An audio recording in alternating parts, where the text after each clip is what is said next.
Takže čaute ľudia, ja som Kiz a tento randolog natáčam už po druhé, pretože prvýkrát sa mi to vôbec nepodarilo, bolo to úplne na hovno. Pardon s tým slovom. A ako tento randolog, ako ste mali vidieť aj pod videom, bolo napísané videocamp. Vyšiel som z videocampu, nebol som na playcampu, pretože som sa chcel naučiť robiť s programy a ako natáčať videa a tak. Aké chyby mám a aký program sa naučiť robiť, nejakých youtuberov stretnúť a tak ďalej. Akí tam boli youtuberi, no bol tam napríklad Matúš, Exploit tam nebol, ten bol na Gigrovčo, ani Aci tam nebol, ten bol tiež na Gigrovčo, Medros boli tiež na Gigrovčo, mali sme tam Matúša, Hauza, Kogiho, potom tam bol Scriptrominek Dave, mali sme tam ešte Gogo tam bol na našom turnise, ako prišiel z Ameriky, spravil 70 000 odberateľov, aj tam som bol na tej fotke, čo dal na Facebook, a aj to na vlogu, čo tam natočil on, aj tam som bol, pretože som taká hviezda, všade som bol, ne.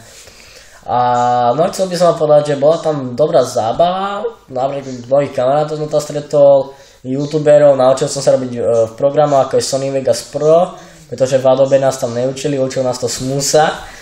A ten vie iba robiť Sony Vegas.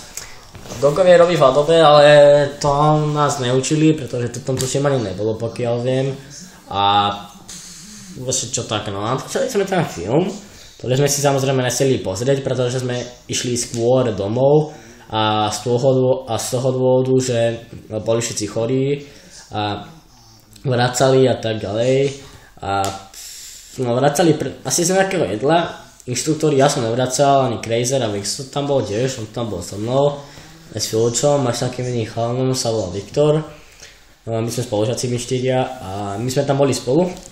A ten Viktor, ten je z Čech, ten vracal a Filčo vracal. A prečo vracali, to nevieme, asi podľa mňa z nejakého jedla. A to ešte nikto nesistil, to sme išli skôr domov, pretože sa inštruktori báli, aj tí už boli chorí. To nezvládali proste s toľkými deťmi robiť a boli to už len 4 alebo 5, to už presne neviem, koľko ti boli. A to sme išli skôr domov, išli sme vo štvrtok, mali sme ich sobotu. Tak, ja samozrejme nám trvala 5 hodín cesta tam do Volyne v Strakoviciach. A bolo tam pohode, naučili sme sa ako natáčať videa, ako robiť v programoch, ako stať pred kamerou a tak. A no to by bolo všetko z tohto randologu, tak uvidíme sa aj na budúce. Čaute.